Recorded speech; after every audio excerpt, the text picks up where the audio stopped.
이제 이 교시는 출애굽기 내용 들어갈 건데요. 출애굽기 뼈대 잡기 그리고 출애굽기 1장부터 12장까지 내용을 한번 살펴보도록 합니다. 출애굽기는 총 몇 장까지 되어 있죠? 출애굽기는 총 40장으로 되어 있다. 40장이면은 이 10칸씩 따지면 10칸씩 몇 판 있는 거예요? 4판 있다. 출애굽은 10칸씩 4판 있다라고 생각하시면 돼요. 그럼 교재다가 일단 출애굽기도 한번 뼈대를 잡아보도록 할게요. 자, 그대로 한번 보면 출애굽기에는 첫 번째 1장부터 6장을 형광색 하나를 붙잡고 박스를 쳐보세요. 1장부터 6장을 박스를 쳐주시고요. 이건 누가 등장하는 배경이 나오냐? 모세 배경이 나와요. 모세가 등장하게 된 배경.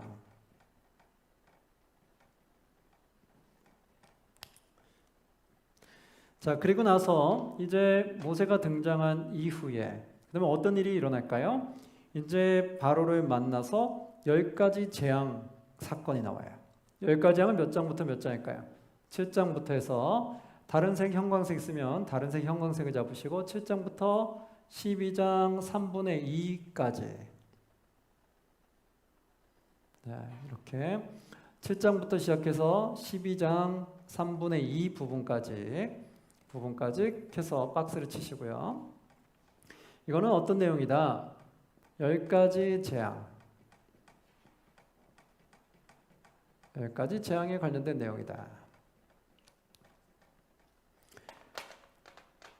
자, 그리고 10가지 재앙이 끝나고 나면 또 무슨 일이 시작될까요? 유월절 사건을 통해서 출애굽하게 됩니다. 그래서 그것이 뭐냐?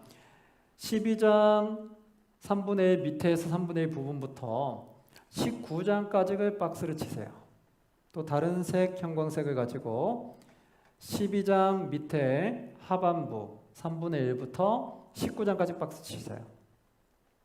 이거는 어떻게 되는 거다? 이게 출애굽 경로다. 출애굽하는 거다. 그런데 어디까지 도착하는 걸까요? 출애굽하면서 어디까지? 시내산까지.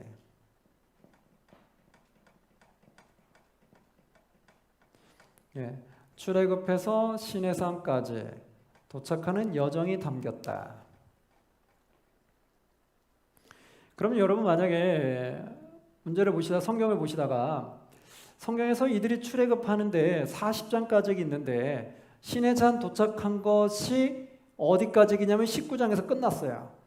그러면 만약 여러분 출애굽하면서 시내산 도착한 게 40장일까요? 아니면 여기 도착한 19장일까요? 라고 물어본다면 여러분 몇 장일까요? 바로 19장이에요.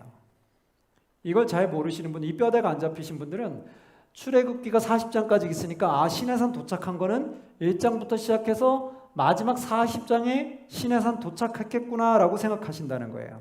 그러나 그렇지 않아요. 40장 중에 시내산 도착한 건 몇 장에 끝나는 거예요? 19장.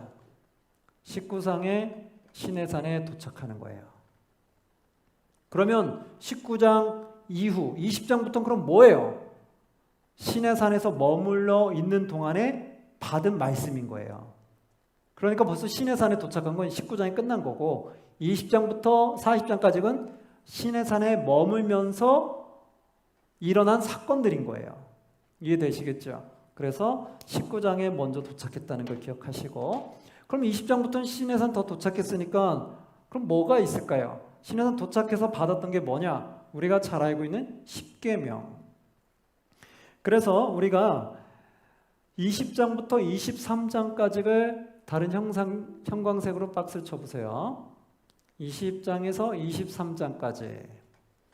그럼 시내산 도착해서 받은 게 뭐냐? 바로 이것이 율법이다. 여기서 처음에 시내산에 올라가서 율법을 받죠. 십계명을 받았죠. 그래서 먼저 이거를 1차 등반이라고 할게요. 1차 등반이라고도 하고 1차 등산이라고도 하고 산에 올랐어요. 시내산에 올라서 뭘 받았을까요? 우리가 잘 알고 있는 십계명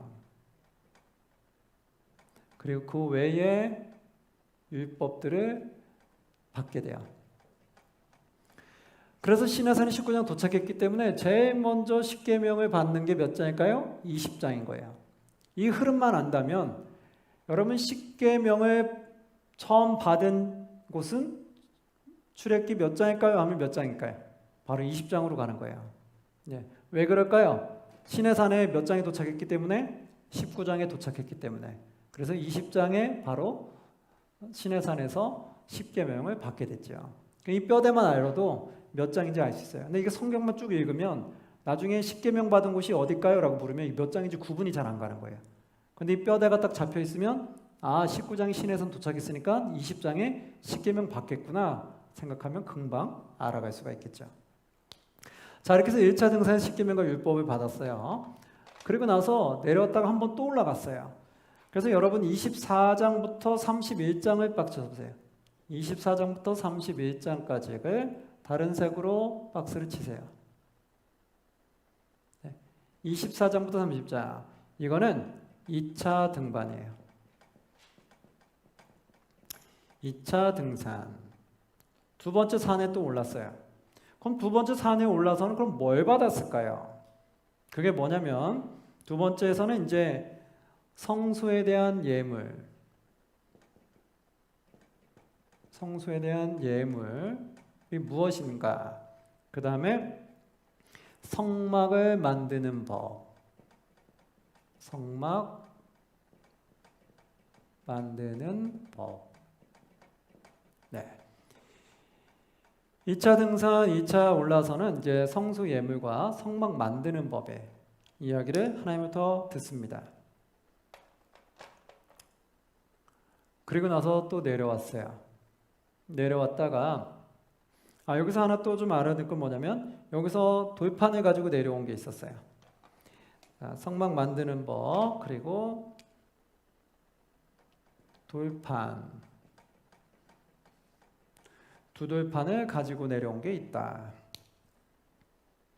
자, 그리고 나서 내려왔다가 어떤 사건이 일어났냐면 금송아지 사건이 있었어요. 1차 때는 십계명의 말씀을 들었고 2차 때 돌판을 받았고 내려왔어요. 내려왔더니 어떤 사건이 있었어요? 금송아지 사건.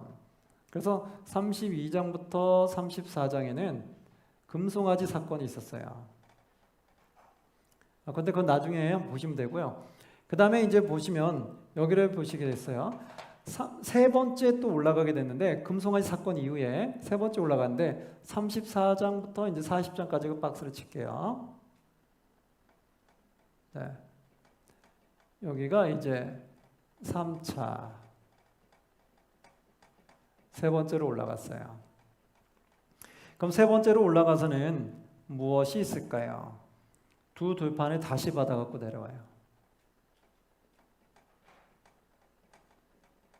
두 돌판을 다시 받아갖고 내려온다. 여기서도 어떻게 됐어요? 두 돌판을 가지고 내려왔었다. 그랬다가 여기서 무슨 사건이 있었다? 금송아지 사건. 32장에 금송아지 사건이 있었어요. 그러면서 어떻게 했어요? 두 돌판을 깨트려 버렸어요. 그리고 나서 다시 올라가서 두 돌판을 다시 받아갖고 내려온 거예요.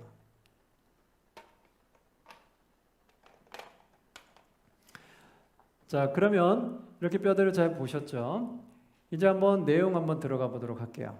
자, 내용 들어가서 오늘 1장부터 12장까지 그러면 모세 등장하는 배경부터 10가지 재앙까지의 내용을 보게 되겠네요. 한번 볼게요. 교재 11쪽 출애굽기 1장 보시고요. 성경책 출애굽기 1장 펴주세요.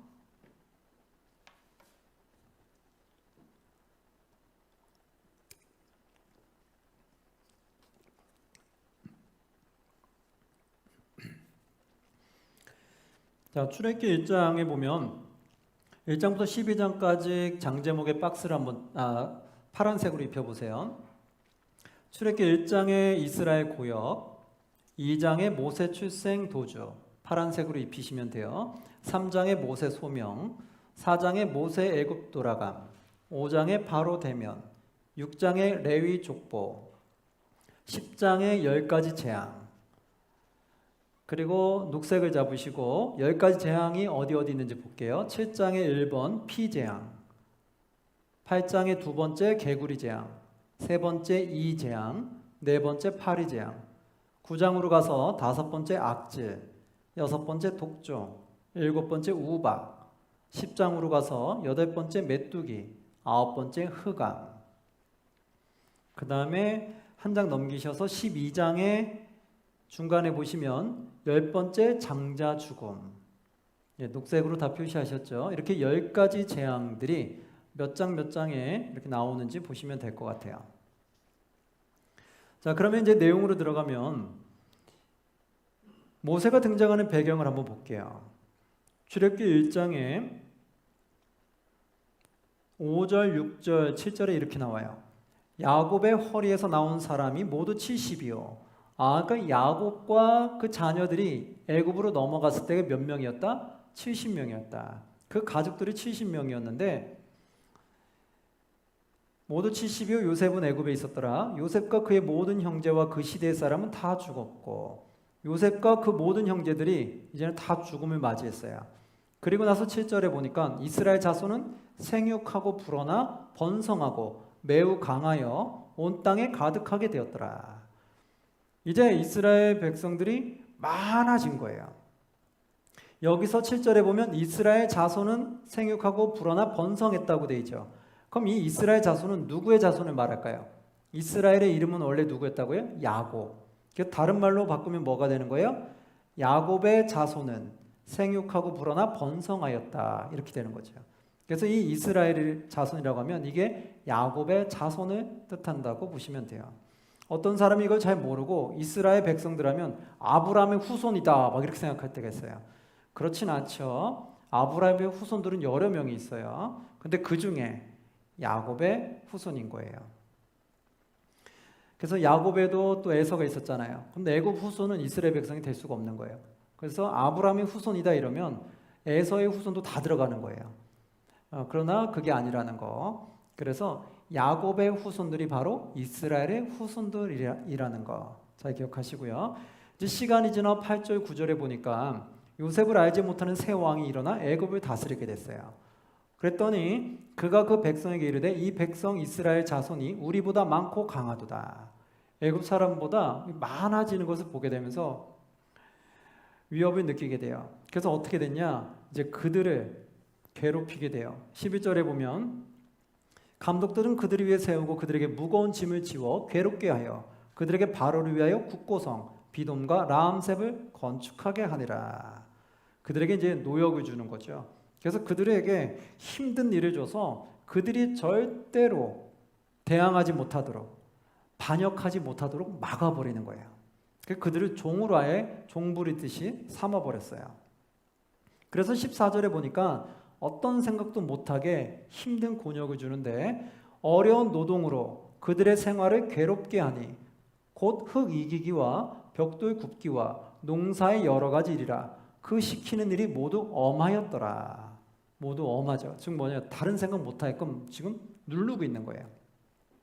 근데 나중에는 이들이 계속 그래도 번성하니까 어떤 전략을 쓰게 되면 악한 방법을 쓰게 돼요.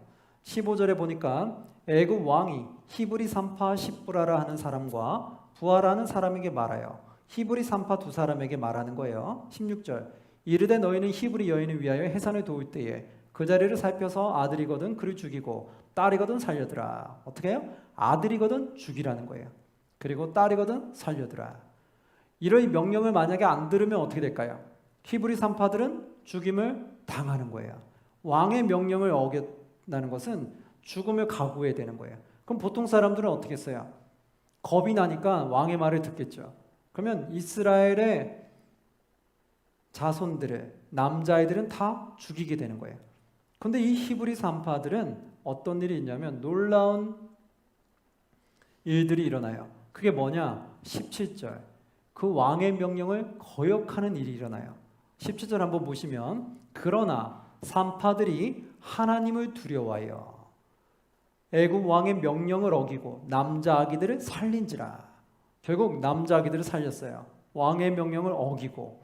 이렇게 했던 이유는 뭘까요? 산파들이 누구를 더 두려워했기 때문에 하나님을 두려워하였기 때문에 라고 말하고 있어요. 여러분, 히브리 산파들이 하나님을 두려워하지 않았으면 어떻게 했을까요? 이 아이들을 다 죽였을 거예요. 그런데 남자 아기들을 살린 이유는 이 왕보다 누굴 더 두려웠기 때문에? 하나님을 더 두려웠기 때문에. 여러분, 여기에 해답이 있어요. 우리가 이 땅을 살아가는데 하나님보다 사람을 더 두려워하면 어떤 일이 생길까요? 많이 수많은 왜곡된 일들이 생길 거예요. 하나님이 원치 않는 일들을 할 거라는 거예요. 그러나 이 땅에 있는 사람들보다 하나님을 더 두려워하게 되면 어떻게 될까요? 그러면 하나님이 원하는 방향으로 가게 되어 있다는 거예요. 그리고 악의 길에서 멀어지게 된다는 거예요. 즉 우리는 사람보다 하나님을 더 두려워해야 된다는 거예요. 그래야지만 우리가 정말 하나님의 영광을 드러낼 수 있게 되는 거예요. 여기서 만약에 히브리 산파들이 하나님보다 그 왕을 더 두려워했으면 하나님의 영광을 가렸겠죠. 그러나 목숨을 걸고 하나님을 두려웠기 때문에 하나님의 명령을 지키게 돼요. 그러면은 이 하나님을 두려워해서 하나님의 명령을 지키니까 그러면 그 인생은 더 힘들어졌느냐? 그게 아닌 거예요. 하나님이 그들의 인생을 책임지고 보호하시니까 더 놀라운 축복을 받게 돼요. 한번 보니까 21절에 이렇게 말해요. 그 산파들은 하나님을 경외하였으므로, 하나님을 경외하죠. 그러므로 하나님이 그들의 집안을 어떻게 했다고요? 흥왕하게 하신지라. 집안을 흥왕하게 하셨다는 거예요. 더 많은 축복을 주셨다는 거예요. 우리가 봤을 때는 이 땅에 우리가 신앙을 지켜나갈 때 하나님보다 사람을 더 두려워하잖아요. 그럼 끝은 결국 멸망으로 끝나는 거예요. 그리고 하나님이 계신 곳에 갈 수가 없는 거예요. 그러나 우리가 사람보다 하나님을 더 두려워하잖아요. 그럼 어떻게 될까요? 하나님의 영광을 드러내게 되고 하나님께 쓰임을 받게 되고 또 하나님부터 더 놀라운 축복을 받게 되더라는 거예요. 그리고 마지막 때는 어떻게 되겠어요? 하나님이 계신 곳으로 천국으로 부름을 받게 되는 거겠죠. 이렇게 결국 히브리 산파들은 하나님을 더 두려워했기 때문에 왕의 명령을 어겼어요. 목숨을 걸고 어긴 거예요. 그러나 하나님은 그 산파들을 더 축복해 주게 되는 것을 보게 돼요. 그러면서 이제 2장으로 넘어가면서 그래서 결국 어떻게 됐느냐, 이 모세가 그 힘든 상황에 태어나게 된 거예요. 이 히브리 산파 같은, 하나님을 경외하는 히브리 산파 같은 여인들이 있었기 때문에 모세가 태어날 수 있게 된 거예요. 그러면서 2장 1, 2절에 보니까 레위 가족 중 한 사람이 가서 레위 여자에게 장가들어. 레위인들 둘이 만났어요. 그래서 2절에 그 여자가 임신하여 아들을 낳으니 그가 잘생긴 것을 보고 석 달 동안을 그를 숨겼으나, 아이를 태어나게 됐고 석 달 동안 숨겼어요. 왜 그랬을까요? 나중에라도 발견되면 죽임을 당하니까 숨겼는데 3절에 보니까 더 숨길 수 없게 되매 그를 위하여 갈대 상자를 가져다가 역청과 나무진을 칠하고 아기를 거기 담아 나일 강가 갈대 사이에 두고 그의 누이가 어떻게 되는지를 알려고 멀리 섰더니, 아이를 3달간 숨겼는데 그 이상 숨길 수가 없는 거예요. 아이의 울음소리도 있는데 어떻게 숨기겠어요? 그래서 결국은 마음 아프지만 갈대 상자에다가 아이를 두고 나일 강가에 띄운 거예요. 그리고 간절히 기도했겠죠. 하나님, 이 아이의 인생을 책임져 달라고, 아이를 살려달라고 간절히 기도했겠죠. 하나님은 이 모세를 사용하고자 하셨어요. 그래서 사람이 생각할 수 없는 놀라운 일이 생겨요. 그게 뭐냐면 이 애굽 사람들에게 만약에 눈에 띄었다면 이 아이는 바로 죽임을 당했을 거예요. 그리고 애굽 군인들에게 눈에 띄어도 죽임 당했을 거예요. 근데 누구의 눈에 띄었냐? 5절에 보니까 바로의 딸이 목욕하러 나일 강가로 내려오고, 바로의 딸이 목욕하러 나일 강가에 왔다가 이 모세를 발견하게 된 거예요. 갈대 상자에 아이를 발견하게 된 거죠. 그런데 이 바로의 딸이 보더라도 만약에 이 하나님이 바로의 딸의 마음에 감동을 주지 않으면 어떤 일이 생길까요? 바로의 딸이 보았을 때 이 아버지가 명령한 거기 때문에 바로의 딸이 이 히브리 아이를 봤으면 어떻게 했어요? 당연히 죽이는 거였어요. 왜 그랬을까요? 우리를 위협할 수 있는 인물들이기 때문에. 그러니까 딸의 입장에서도 만약에 마음에 완강한 마음이 있었다면, 강팍한 마음이 있었다면 히브리 아이를 당장 죽였을 거예요. 야, 우리 아버지가 위협하는 이 히브리 사람들인데 내가 아버지의 명령에 따라 죽여야지 라는 생각이 들었을 거예요. 그런데 어떤 일이 생겼냐면 하나님은 이 바로의 딸 마음에 감동을 주셨어요. 그래서 이 바로의 딸이 마음에 국률한 마음이 들어서 이 아이를 불쌍하게 보게 된 거예요. 그래서 어떻게 됐어요? 나중에 바로의 딸이 이 아이를 키우게 됐죠. 나중에 아이가 크기 전까지는 히브리 여인을 불러서 그 아이에게 삭슬 주고 젖을 먹이게끔 해요. 그리고 10절에 보니까 그 아이가 이제 자라게 되면서 바로의 딸에게 데려가니 그가 그의 아들이 되니라. 그가 그의 이름을 모세라 하여 이르되 이는 내가 그를 물에서 건져내었음이라 하였더라. 물에서 건져내었던 뜻으로 모세라고 세웠어요. 근데 놀랍게도 이 바로의 딸이 그 아이에게 유모를 불러서 젖을 먹이라고 하고 삭슬 줬던 그 여인이 누구였냐면 바로 모세의 친어머니였어요. 모세의 친모가 유모로 와가지고 그 아이에게 젖을 먹여 키웠던 거예요. 하나님의 섭리는 참 놀라운 것 같아요. 하나님이 하시고자 하면, 이 아이를 사용하시고자 하면 놀라운 일들이 생겨서 그 아이를 다 보호하게끔 만든다는 걸 깨닫게 돼요. 우리도 만약에 하나님이 나를 선택하시고 나를 사용하신다고 하나님이 마음 잡으시면 어떤 일이 일어날까요? 나의 삶 속에 놀라운 일이 생긴다는 거예요. 이렇게 가장 어려운 상황에서 죽음이 내 앞에 찾아오더라도 죽음을 면할 수 있도록 하나님이 만드신다는 거예요. 그건 누구의 방법대로? 하나님의 방법대로. 그래서 우리는 어떻게 되겠어요? 하나님에게만 딱 붙들림 받으면 되는 거예요. 그래서 우리가 하나님에게 붙들림 받을 수 있도록 나 자신을 하나님을 경외하는 자로 그렇게 나 자신을 만들어 가셨으면 좋겠습니다. 결국 이 모세가 바로의 딸을 통해 궁으로 들어가서 왕자로 거기서 자라게 되죠.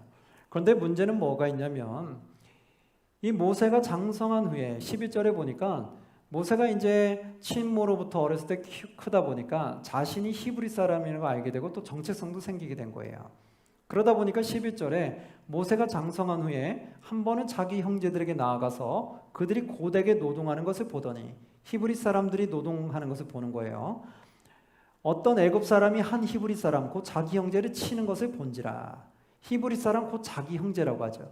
즉 뭐냐면 이 모세는 지금 바로의 밑에서 컸고 바로의 딸로부터 컸는데 그러나 본인의 정체성은 뭐예요? 나는 히브리 사람이야 라는 게 들어있었던 거예요. 그리고 나중에 뭐냐면 내가 이제 이 히브리 사람들을 내 힘으로 구원해 볼 거야 라는 마음을 갖고 있었어요. 그런 마음으로 이걸 보니까 너무 화가 나는 거야. 아니 어떻게 내 형제들을 감히 애굽 사람이 때릴 수가 있어. 그래서 12절에 보니까 좌우를 살펴 사람 없음을 보고 그 애굽 사람을 쳐 죽여 모래 속에 감추니라. 결국 모세는 애굽의 왕으로 컸는데 양자로서 컸는데 어떻게 됐어요? 결국은 애굽 사람을 쳐 죽이는 거예요. 그 말은 뭐냐면 모세는 히브리 사람이라는 게 정확하게 박혀 있었던 거예요. 그래서 내가 히브리 사람들을 구원할 거라는 그 마음이 간절했던 거죠. 그래서 애굽 사람을 쳐 죽였던 사건이 일어나요. 그러나 나중에 어떻게 될까요? 이것이 탄로가 나죠. 그 15절에 바로가 이 일을 듣고 모세를 죽이고자 하여 찾는지라.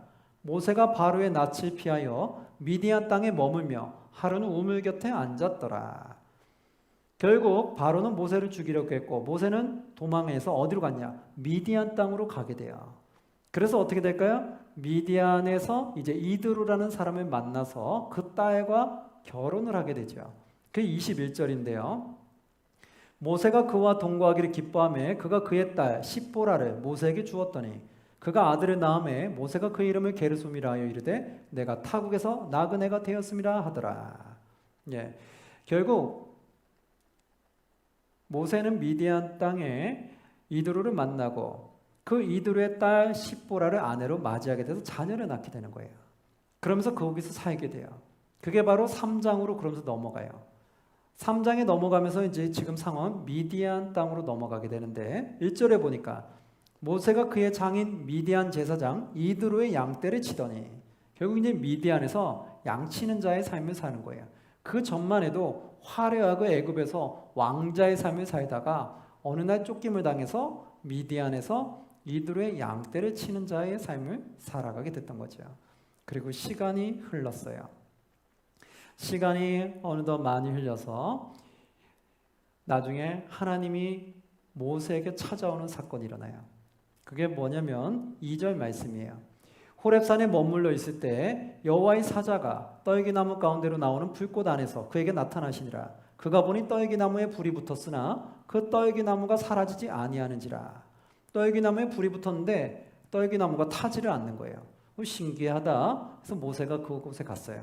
근데 거기서 하나님이 모세를 불렀던 거죠. 그러면서 뭐라고 말하냐면 8절에 내가 내려가서 그들을 애굽인의 손에서 건져내고 그들을 그 땅에서 인도하여 아름답고 광대한 땅, 젖과 꿀이 흐르는 땅, 가나안 족속, 헷 족속, 아브리 족속, 부리 족속, 히위 족속, 여부 족속의 지방에 데려가려 하노라. 하나님께서 이제 이스라엘 백성들을 애굽으로부터 출애굽 시켜주고 싶은데 그게 바로 누군가 내가 보내야 되는데 바로 너가 가라는 거예요. 9절에 보니까 이제 가라. 이스라엘 자손의 부르짖음이 내게 달하고 애굽 사람이 그들을 괴롭히는 학대도 내가 보았노라. 이제 보았는데 그들을 누군가 인도해낼 사람이 필요한데 내가 너를 선택했다는 거예요. 그럼 모세 네가 가라는 거예요. 모세가 그전에 자기 힘으로 왕자로서 있을 때는 자기 힘으로 다 구원할 수 있을 줄 알았어요. 근데 나중에 보니까 그렇게 안 된 거예요. 그리고 나서 이런 큰 실패를 하고 나서는 자신의 모든 것들이 다 주저앉게 됐어요. 그래서 자신감이 그렇게 컸던 모세가 모든 자신감이 다 없어진 상태예요. 그러니까 여호와 하나님이 너를 선택해서 데려오겠다고 했는데 왕자로 살았던 이 모세는 거절하게 돼요. 그게 11절이에요. 모세가 하나님께 아뢰되 내가 누구이기에 바로에게 가며 이스라엘 자손을 애굽에서 인도하여 내릴까? 내가 누구길래 내가 무슨 능력이 있다고 이스라엘 백성들을 애굽에서 인도해서 낼 수 있냐라는 거예요. 그전과 너무 180도 달라졌죠. 그전에는 뭐예요? 내 힘으로 구원해 보려고 애굽 사람을 쳐 죽이기까지 했는데 한번 실패하고 나니까 이제 내 힘으로 할 수 있는 게 없다고 생각하니까 이제 포기 상태에 있는 거예요. 하나님 내가 누구이길래 내가 어떻게 인도해 낼 수 있습니까? 그러니까 12절에 그러죠. 하나님이 이르시되 내가 반드시 너와 함께 있으리라. 너가 그 백성을 애굽에서 인도해 낸 후에 너희가 이 산에서 하나님을 섬기리니 이것이 내가 너를 보낸 증거니라. 너희가 이 산에서 하나님을 섬길 수 있다. 이 산이 어딜까요? 지금 호렙산이죠. 다른 말로는 신의 산이라고도 말해요. 즉 뭐냐면 미디안에 있는 그 호렙산, 신의 산에 너희를 다시 이 자리로 데려올 거다라고 말씀하시는 거예요.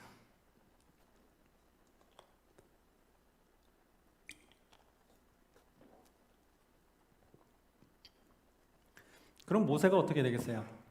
네, 알겠습니다. 이래야 되잖아요. 근데 뭐라고 말해요? 또 거절해요. 13절에 보니까 모세가 하나님께 아뢰되 내가 이스라엘 자손에게 가서 이르기를 너의 조상 하나님이 나를 너에게 보내셨다며 그들이 내게 묻기를 그의 이름이 무엇이냐 하리니 내가 무엇이라고 그들에게 말하리까? 그들이 대체 너를 보낸 그 신이 누구야? 라고 물으면 내가 그 신을 뭐라고 말하냐는 거야. 그러자 14절에 하나님이 모세에게 이르시되 나는 스스로 있는 자니라. 또 이르시되 너는 이스라엘 자손에게 이같이 이르기를 스스로 있는 자가 나를 너에게 보내셨다 하라. 스스로 있는 자가 보냈다라는 거예요. 스스로 있는 자가 좀 누굴까요? 15절에 보니까 하나님이 또 모세에게 이르시되 너는 이스라엘 자손에게 이같이 이르기를 너희 조상의 하나님 여호와 곧 아브라함의 하나님 이삭의 하나님 야곱의 하나님께서 나를 너에게 보내셨다 하라. 이는 나의 영원한 이름이요 대대로 기억할 나의 칭호니라. 즉 하나님이란 뜻은 신이란 뜻이었어요. 영어 성경으로는 갓이라는 뜻이죠. 갓, 신, 전지전능한 자. 그러니까 아브라함의 하나님, 좀 아브라함의 신, 이삭의 하나님, 이삭의 신, 야곱의 하나님, 야곱의 신이라고 했는데 대체 그 신 이름이 무엇이냐라고 물었을 때 내가 그 이름을 여호와라고 말한다는 거예요. 야훼라. 여호와라고 말한다. 이 뜻은 뭐냐? 스스로 있는 자다. 내가 이제 그동안 신으로만 불렸는데 내가 그 이름을 여호와라고 칭할 테니 너는 여호와 하나님이 너희를 부르셨다라고 말하라는 거예요. 그렇게 됐으면 이제 네 알겠습니다 하고 가야 되잖아요. 어떻게 될까요? 4장으로 가니까 모세가 또 거절을 해요. 그리고 여호와 하나님이 또 기적을 보여주는데 또 거절을 해요. 그리고 또 했는데 또 거절을 해요. 이렇게 해서 모세가 5번이나 거절하는 내용이 나오게 돼요. 3장에 2번 거절하고 4장에 가니까 3번을 거절해요. 첫 번째 보니까 세 번째 거절 중에 끝에 두 번째 보니까 10절에 이렇게 나와요. 모세가 여호와께 아뢰되 오 주여 나는 본래 말을 잘하지 못하는 자니이다. 말을 잘하지 못한다는 자는 거예요. 근데 나중에 신약으로 가면 말 잘한다는 것을 알 수 있게 돼요. 근데 여기서는 일단 가기 싫으니까 나는 말을 잘하지 못한다고 말하는 거예요. 주께서 주의 종에게 명령하신 후에도 역시 그러하니 나는 입이 뻣뻣하고 혀가 둔한 자니이다. 그러니까 11절에 여호와께서 뭐라고 해요? 여호와께서 그에게 이르시되 누가 사람의 입을 지었느냐? 누가 말 못하는 자나 못 듣는 자나 눈 밝은 자나 맹인이 되게 하느냐? 나 여호와가 아니냐? 모든 능력이 여호와 하나님부터 있지 않냐는 거예요. 그러니까 이제 가라. 내가 너의 입과 함께 있어서 할 말을 가르쳐 주랴. 너 말 못한다고 하지 그 능력은 누가 주는 거냐? 내가 주는 거잖아. 내가 너에게 능력 줄 테니까 이제 담대하게 말하라고 말한 거예요. 그러면 이때는 가야 되잖아요. 하나님이 능력 준다고 했으니까 모세가 할 말이 없잖아요. 그럼 그 다음에 뭐라고 말할까요? 13절에 그때서 본 마음이 나오는 거예요. 모세가 이르되 오 주여 보낼 만한 자를 보내소서. 이제는 말할 수 있는 능력도 준다고 하니까 할 말이 없는 거예요. 그러니까 이제 보낼 만한 자를 보내라는 거예요. 즉 뭐예요? 나는 가기 싫다는 거예요. 내가 아무리 말을 잘해도 나는 가기 싫습니다. 그 말이 나오는 거예요. 그러자 이제 어떻게 됐을까요? 여호와 하나님이 노하게 되는 거예요. 14절에 보니까 여호와께서 모세를 향하여 노하여 이르시되 레위 사람 너의 형 아론이 있지 아니하냐? 그가 말 잘하는 것을 내가 아노라. 그가 너를 만나러 나오리니 그가 너를 볼 때 그의 마음에 기쁨이 있을 것이라. 그러니 어떻게 하냐? 너는 이제 가라 라고 말하는 거예요. 17절에 보니까 너는 이 지팡이를 손에 잡고 이것으로 이적을 행할지니라. 즉 이제 노를 바라면서 가라는 거예요. 그래서 이제 모세가 더 이상 하나님이 두려워서 거절을 못하고 이제 가게 됐던 거예요. 그러니까 모세는 처음부터 난 내가 그들을 끌어낼 수 있는 능력이 되는 거야 라고 담대하게 갔던 것이 아니라 위축된 상황이었고 자존감이 바닥으로 내려앉은 상황이었고 또 하나님께 거절하는 상황 중에 억지로 소명을 받아 끌려가는 상태였다는 거예요. 그러니 이것이 얼마나 편치 않겠어요.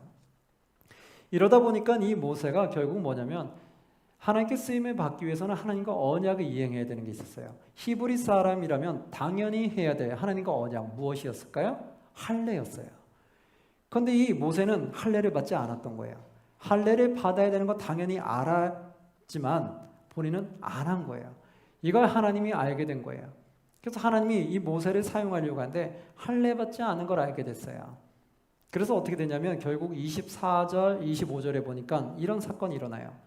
24절에 보면 모세가 길을 가다가 숙소에 있을 때에 여호와께서 그를 만나사 그를 죽이려 하신지라.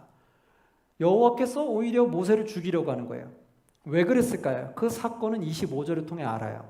십보라가 돌칼을 가져다가 그의 아들의 포피를 베어 그의 발에 갖다 대며 이르되 당신은 참으로 내게 피남편이로이다 하니 여호와께서 그를 놓아주시니라. 여호와께서 살려줬어요. 그 이유는 그때의 십보라가 피남편이라 함은 할례 때문이었더라.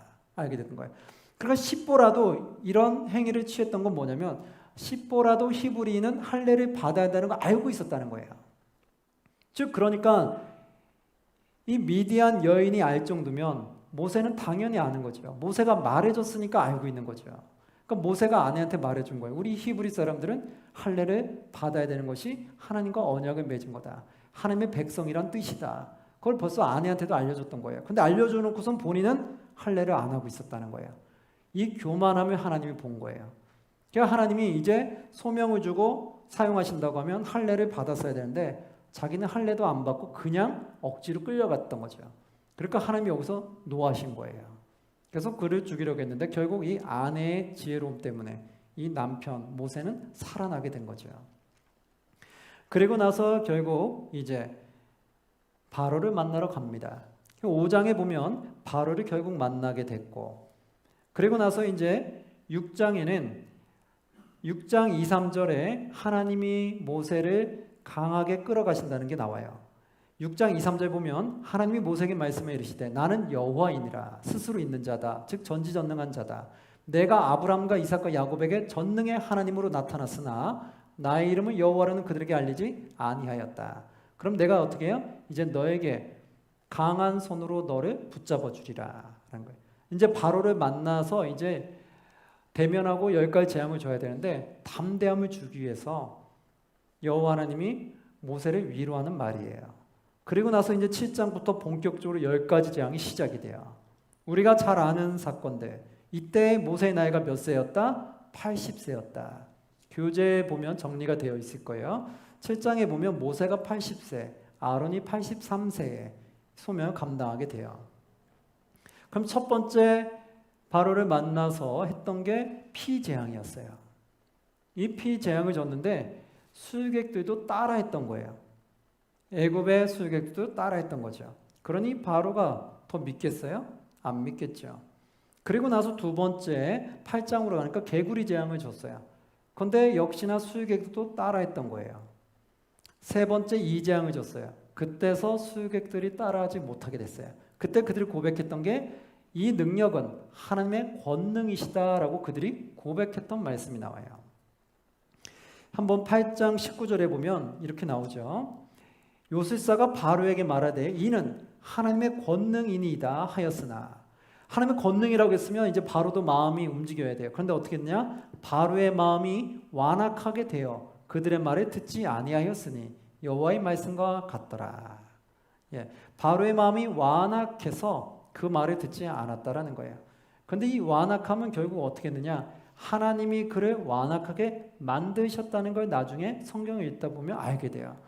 그러니까 어떻게 보면 이 바로는 불쌍한 거예요.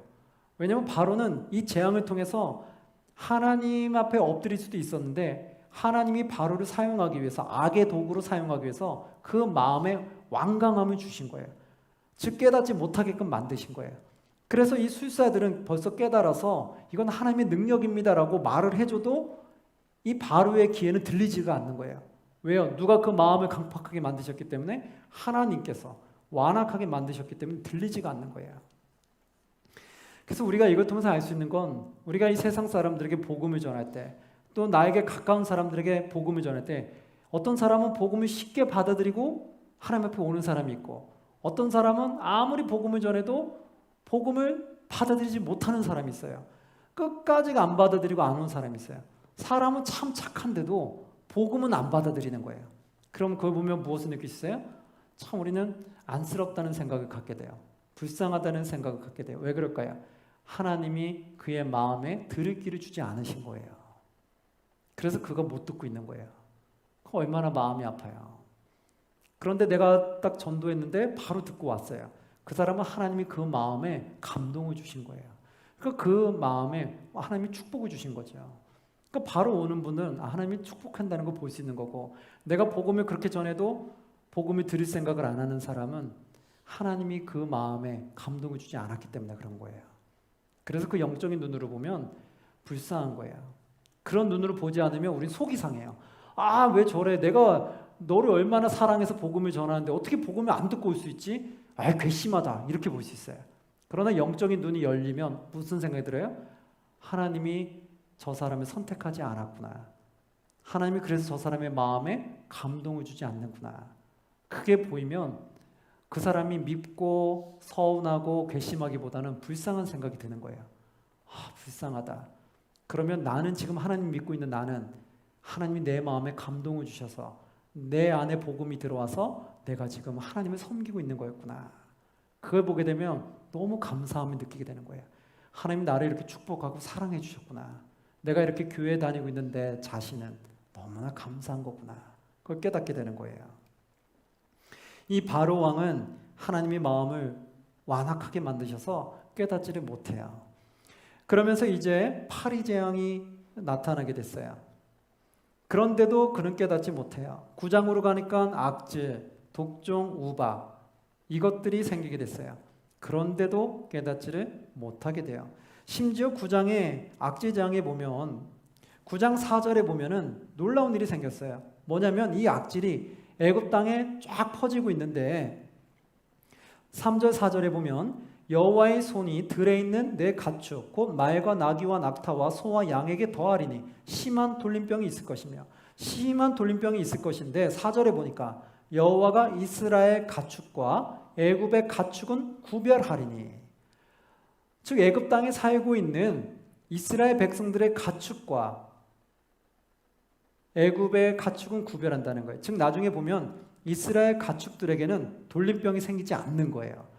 즉 하나님의 재앙이 나타나지 않다라는 거예요. 그들만 딱 구별하고 보호하시는 걸 보게 되는 거예요. 이것만 봐도 하나님 살아계심을 느끼는 거예요. 아, 하나님이 하나님의 백성들에게만 지금 재앙을 주지 않으시는구나. 그것 통해 하나님은 살아계심을 또 느낄 수 있죠.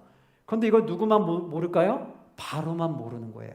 왜냐하면 10가지 재앙이 오기까지는 하나님께서 모르게끔 하시겠다고 하셨거든요. 그래서 결국 10장으로 가면 메뚜기 재앙도 받게 되고 흑암 재앙도 받게 돼요. 그러다가 마지막에 12장으로 가서 장자의 죽음까지 이르게 돼요. 애굽의 모든 장자가 죽음을 받게 돼요. 이 바로 왕의 아들도 첫 아들도 죽음을 당하게 돼요. 그때서야 바로가 깨닫게 돼요. 그리고 하나님의 두려움을 깨닫게 돼요. 그러면서 어떻게 되냐면 그들을 이제 보내주게 돼요. 장자의 죽음까지 이르게 되면서 그때서야 이제 너희는 가라. 너희가 믿는 그 여호와 하나님께 가서 제단을 쌓고 예배를 드려라. 내가 이제 보내주겠다.